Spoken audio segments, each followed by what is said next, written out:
Con nosotros el economista Marco Flores, ex ministro de Finanzas, secretario ejecutivo del Foro Económico. Dividimos pantalla para saludar a don Marco y consultarle luego de darle la bienvenida. ¿Qué le parecen estos primeros trazos del gobierno de don Guillermo Lasso en el sentido que está planteando, pues, entre otras cosas, la concesión, no se ha hablado de venta ni de privatización, de las refinerías, vender el Banco del Pacífico, las eléctricas, etcétera? ¿Cómo ve usted este anuncio del presidente de la República? Buenos días, Jimmy, gracias por invitarme. Un saludo para usted, para Omar, para Alondra, para todos en el estudio. Para empezar, lo veo a usted de amarillo intenso, ¿no? Bueno, por Barcelona, que estamos en octavos. Me imagino. Mire, el tema de las concesiones y de las ventas de las empresas públicas, de las operadoras públicas, generalmente se ha pasado entre dos extremos. Hay algunos que consideran que todo lo que hace el Estado lo hace mal, que es síntoma de ineficiencia, que las empresas son siempre ineficientes, y que en el otro lado, en el sector privado, las empresas son siempre eficientes. Yo personalmente creo que ambas cosas son incorrectas, que no es verdad. Si las empresas privadas siempre fueran eficientes, no hubiéramos tenido la subsidiación ni el feriado bancario. No siempre son eficientes. Y en el caso del Estado, no todas las empresas públicas son ineficientes. Muchas sí lo son. Entonces, lo primero que hay que analizar aquí es qué es de lo que se trata de concesionar o de vender. Y para mí, personalmente, la figura de la concesión es una figura incluso más drástica que la venta. Porque la concesión normalmente se hace 20, 30, 35 años plazo, terminados los cuales lo que se devuelve al Estado generalmente son los huesos. Por ejemplo, póngase usted a pensar lo que sería en entregar o concesionar, como quería hacer el señor Moreno, el campo Sacha por 35 años. ¿Qué le van a devolver al Estado luego de 35 años? La basura. Ahora bien, pongo estos dos extremos porque me parece que lo racional es moverse dentro de un punto de equilibrio. Y en mi concepto, el punto de equilibrio está dado por las empresas públicas que pertenecen a los sectores estratégicos. ¿Qué quiero decir con esto? Personalmente creo que las empresas públicas que pertenecen a los sectores estratégicos deben permanecer en manos del Estado. Fundamentalmente estamos hablando de energía, ¿verdad? Clave, ¿no? Dentro de la energía, obviamente, el petróleo, la energía eléctrica, en fin, y todas sus derivaciones. Estamos hablando de telecomunicaciones, en este caso la CNT. Yo no creo que esto debe ser vendido ni concesionado. Y voy a explicarle por qué pienso eso. No pienso lo mismo, en cambio, de las otras empresas públicas que son una carga para el Estado y una carga para los contribuyentes. Por ejemplo, TAME ha sido una carga porque ha estado mal manejada y en gran medida por culpa de los diferentes gobiernos que han abusado de TAME. Si tenemos 20, 22, 23 empresas públicas, ¿no? Unas 4 de esas pertenecen a los sectores estratégicos. Las otras pueden concesionarse o hasta pueden venderse. El Banco del Pacífico, vender el Banco del Pacífico es muy diferente a vender CNT o a concesionar CNT. Estamos hablando de cosas absolutamente distintas. Usted ha dicho además algo que es importante antes de desarrollar el tema que acabo de plantear. ¿A dónde va la plata? ¿A dónde va la plata? ¿Qué se va a hacer con estos recursos? En el Foro de Economía siempre hemos pensado que los recursos de lo que se llegue a concesionar o de lo que se llegue a vender deberían ir a un fideicomiso, por ejemplo, exclusivamente dedicado a reducir la deuda que tiene el Ecuador. En el caso del Banco del Pacífico, yo al menos considero, y muchos de mis compañeros del Foro de Economía, que debería servir como parte de pago a la seguridad social de la plata que le debe el Estado. Si se va a vender el Banco del Pacífico, muy bien, hay que ver a dónde van los recursos y hay que ver, en definitiva, el costo de venta o el precio de venta y lo que recibirá el Estado y el destino de esos recursos, como usted bien ha dicho.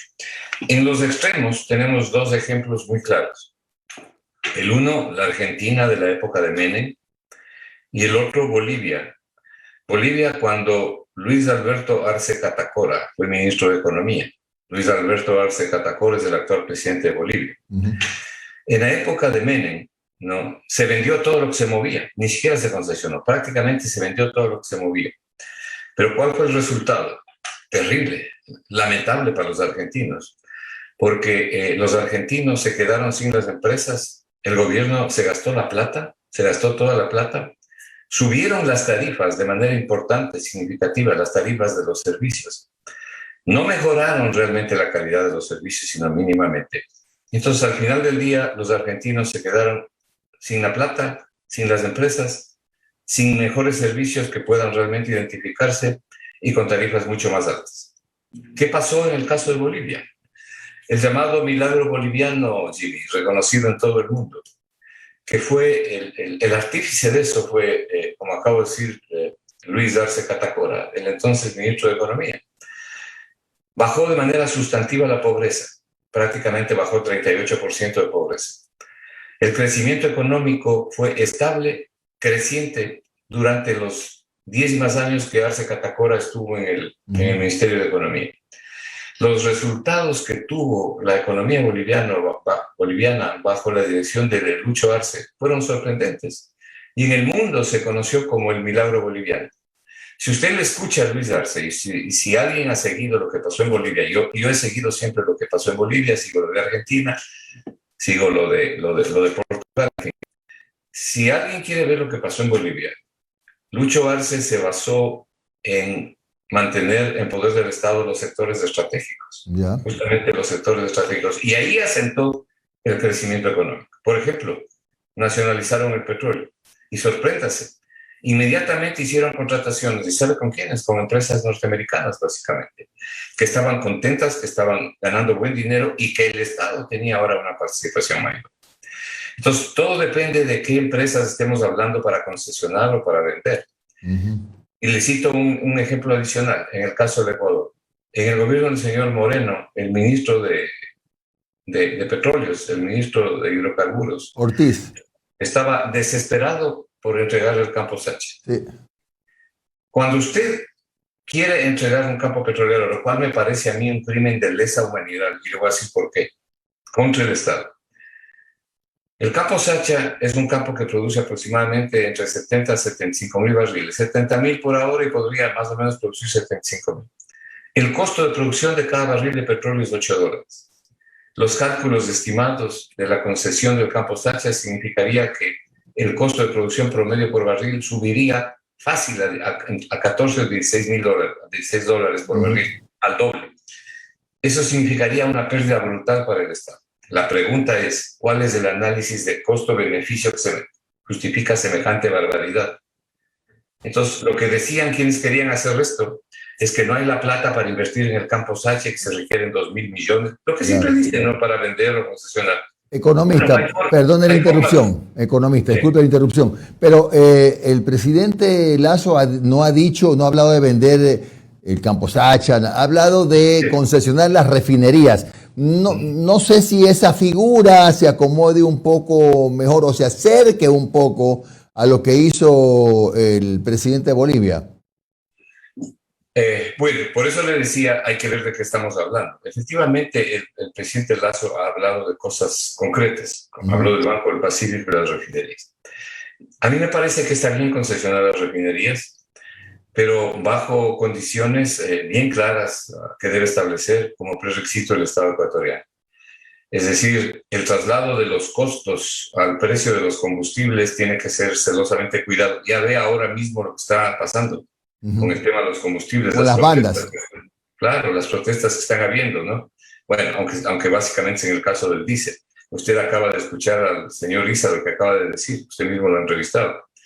Entonces, depende de qué empresa, depende de qué sector estemos hablando de concesionar, estemos hablando inclusive de vender. Vea, la concesión en el Ecuador, tal como está concebida, es una especie de disfraz para decir que no te venden. Pues la concesión a 20 o 30 años, ¿no? ¿De qué estamos hablando? Entonces, TAMI debería concesionarse o debería venderse, sin duda alguna. Y hay algunas otras empresas de las 23 que tiene el Estado que no deberían estar en manos del Estado. Pero en el caso de la CNT, si se llegase a tocar la CNT, la Corporación Nacional de Telecomunicaciones, yo le voy a hacer una pregunta en voz alta. ¿Alguien cree que alguna de las operadoras privadas, por ejemplo, de Internet, es mejor que la CNT? Yo he tenido las dos y me quedo con la CNT. A pesar de que a la CNT, a la Corporación Nacional de Telecomunicaciones, que le entrega al Estado 150 millones de dólares de utilidades, a pesar de que la CNT no ha tenido la oportunidad de modernizarse como debería haberlo hecho y como yo sé que han querido hacerlo por falta de recursos. Porque al final del año el Estado se ha llevado hasta el último dólar de utilidad. Economista, ¿cómo está? Buen día, le saludo a Omar Jaén. ¿Cómo está? Economista, y con respecto a las concesiones de carreteras, ¿cree que es adecuado eso? Creo que es adecuado dependiendo de los límites y de las condicionalidades que se pongan. Mire, y me voy a explicar por qué. El problema grave del Ecuador, estamos en el Ecuador, no estamos en Suiza. Si usted concesiona carreteras, telefonía o lo que quiera en Suiza, no hay problema. Primero porque Suiza tiene una institucionalidad muy fuerte y un Estado de Derecho legítimo, eficiente y eficaz real. En el Ecuador el Estado de Derecho es un mal chiste y la institucionalidad peor. El abuso en el Ecuador está consagrado. Aquí se viola la Constitución de manera flagrante, ¿no? Abusiva y arbitraria. Y las víctimas están a la vista. Bueno, no quiero pasarme a otro tema. Pero, ¿cuál es el problema del Ecuador? La pobreza. Y le voy a dar simplemente dos cifras, ¿no? Mire, hay 6 millones de ecuatorianos, aproximadamente 6 millones de ecuatorianos que están viviendo ahora mismo en el Ecuador con $85 mensuales. Esto es menos de $3 diarios. Pero además usted tiene 2.600.000 ecuatorianos que están viviendo con menos de $47 al mes. Esto es aproximadamente $1.50 diario. Si usted realiza concesiones en sectores o entrega a la CNT, lo primero que va a ocurrir es un incremento de la tarifa, como ocurrió en Argentina, un incremento de la tarifa, incluso asumiendo de que mejore la calidad del servicio, que toma tiempo. Le pregunto yo, ¿esta gente a dónde se va a ir? Por otro lado, la CNT ha sido un elemento que ha servido para cuidar los abusos de las operadoras privadas. Pregúntele a la gente la cantidad de abusos de las operadoras privadas de las dos que hay en el Ecuador. Pregúntele a la gente. Hay que contar con el criterio de la gente también, pues porque el patrimonio del Estado es de los ecuatorianos, no es de un grupo. Entonces, el costo de los servicios, por ejemplo, en el uso de celulares, fue realmente modificado favorablemente para la gente con la presencia del CNT. No tiene el mejor de los servicios, por ejemplo, en telefonía celular, por falta de recursos para invertir. Pero se podría hacer lo siguiente, Omar. A ver. Venda usted el 49% de las participaciones del accionariado del CNT. Vende el 49%. Utilice esos recursos y ponga en un fideicomiso, que es a donde debe ir la plata de las privatizaciones, a un fideicomiso específico para cuidar el dinero y no gastarse tapando el déficit fiscal y acabarse la plata como hicieron en Argentina en la época de Menem.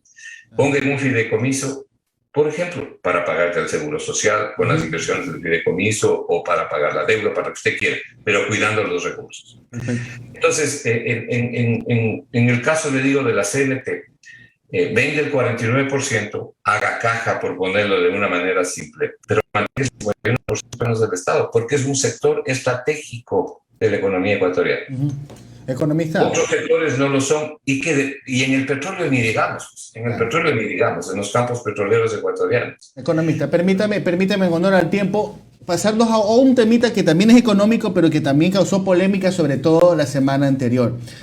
En una entrevista, en unas declaraciones que dio el ahora ministro de Economía, es el economista Simón Cueva, habló sobre este famoso $550, ¿no? Que los que ganan más de $550 pertenecen al 50% más rico del país y son los que en estos momentos duros tienen que hacer un esfuerzo. A ver, en política nada es casualidad, ¿no? A veces uno puede tener lapsus, pero son declaraciones y más aún cuando sabes que vas a ser el ministro de Finanzas. ¿Usted cómo toma este tipo de declaraciones? ¿Usted cree que se va a ampliar el tema impositivo para que más personas puedan pagar impuestos? ¿O va a ser un tipo de reforma como lo que planteó Duque en Colombia, que lamentablemente generó todos estos inconvenientes que está viviendo el hermano país? ¿Qué sentido le damos a este tipo de declaraciones? Cuando escuché el discurso del presidente Lasso en la asamblea, entre paréntesis, desde que no recibió el informe del presidente saliente como manda la Constitución, ¿no? Lamentable. Mire cómo se viola la Constitución. No, pero sí lo hizo en Washington, no se preocupe. Sí lo hizo en Washington. Cuando escuché el discurso del presidente Lasso, que fue un discurso bastante emotivo, con una carga emocional bien alta, yo no tuve ninguna duda de que el presidente Lasso es sincero cuando dice que quiere ordenar la economía con conciencia social. Todo su discurso giró alrededor de eso. Y tengo la impresión de que él va a exigir que así sea. De manera que los fanáticos de una economía que privilegie la austeridad expansiva, por ejemplo, la devaluación interna, que es la reducción de salarios, el despido de trabajadores del sector público y del sector privado, es decir, lo que hemos visto con las famosas leyes humanitarias de Moreno. Yo creo que Lasso lo impedirá. Ese es el criterio que tengo después de haberle oído lo que dijo y sobre todo la forma en que lo dijo. Ahora voy a su pregunta. De manera que yo creo que el principal artífice del cambio de la política económica va a ser el mismo, que es como debía haber sido siempre. El presidente debe liderar el cambio en la política económica, porque nadie tiene la trascendencia que el presidente, por más importante que sea un ministro.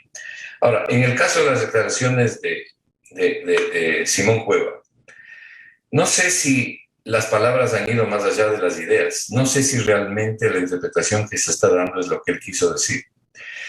Pero de todas maneras es una declaración penosa que no debía haber ocurrido. Y sobre todo no debía haber ocurrido por lo que le acabo de decir, la situación de pobreza que hay en el Ecuador.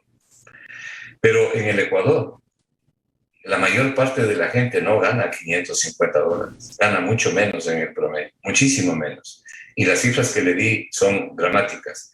¿Y para qué vamos a añadir los 3 millones de niños ecuatorianos que han sido dramáticamente afectados por la pobreza? Ahora bien, ¿qué vaya a hacer el señor Cueva? Está por verse. No podemos anticiparnos. El señor Cueva fue funcionario del Fondo Monetario Internacional 9 años. Y fue él quien estuvo en Bolivia cuando ocurrió el famoso impuestazo en Bolivia, que produjo una verdadera masacre por la cantidad de muertos, heridos que hubieron, cuando el gobierno del señor, este señor boliviano que hablaba como gringo, que siempre se me... Sánchez de Lozada, porque tenía un acento terrible en realidad. Este señor Sánchez de Lozada se mandó el famoso impuestazo, que era un impuesto brutal sobre el sueldo de los trabajadores. Bueno, la reacción de la gente fue prácticamente inmediata, hubo cantidad de muertos, revueltas por todo lado, fue muy grave lo que pasó en Bolivia. Cuando tuvo que dar de baja el impuesto y finalmente tuvo que salir del gobierno el señor Sánchez de Lozada, luego él declaró que había hecho esto por exigencia del Fondo Monetario.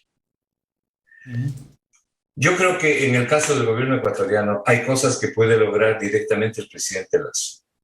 Yo creo conocer bastante la forma en que por lo menos hasta hace 2 años pensaba en términos económicos el presidente Lasso.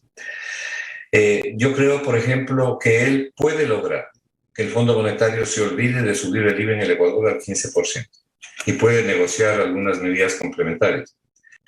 Pero lo que no se puede hacer es seguir bajo la misma política del coro mediático que aplaudía las cosas que hacía el señor Martínez y el desastre de la economía que ha dejado el señor Moreno, porque esta economía que deja el señor Moreno, para cualquier persona será muy difícil de manejar, sin quiera ser ministro.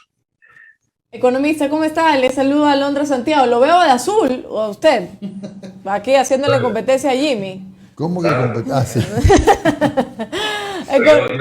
Yo soy hincha a muerte de Liga Deportiva Universitaria. Por si acaso. Ya está bien.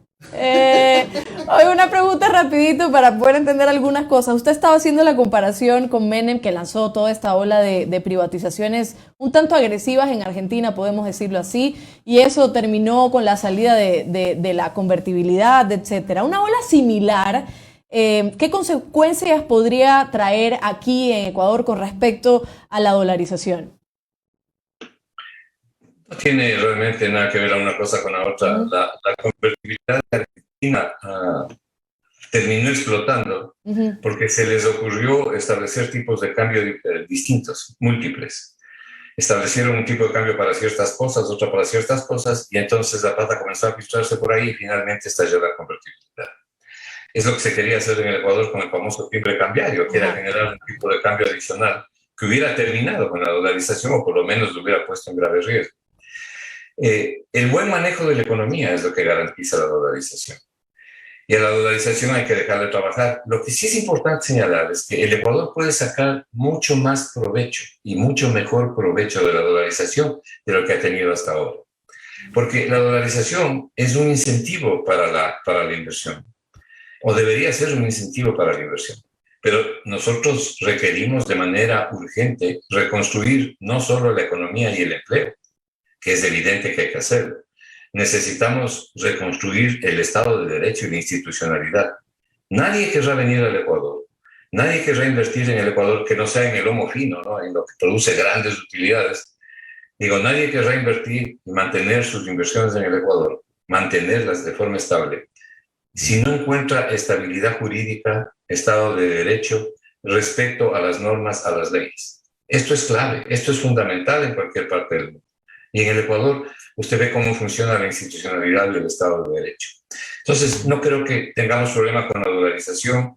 La dolarización está fuerte, está bien, siempre lo ha estado. Quienes han dicho que la dolarización ya se acaba, que ya mismo termina, siempre han estado equivocados. Prácticamente se ha dicho esto desde que nació la dolarización y lleva ya prácticamente 21 años y sigue muy estable y le ha salvado al Ecuador realmente lo que hubiera sido una catástrofe. Así es. Bueno, gracias, economista Marco Flores, es ministro de Finanzas y además secretario ejecutivo del Foro Económico. Que tenga usted un buen día. Hincha de liga. Hincha de liga también, por supuesto. 9:06 minutos.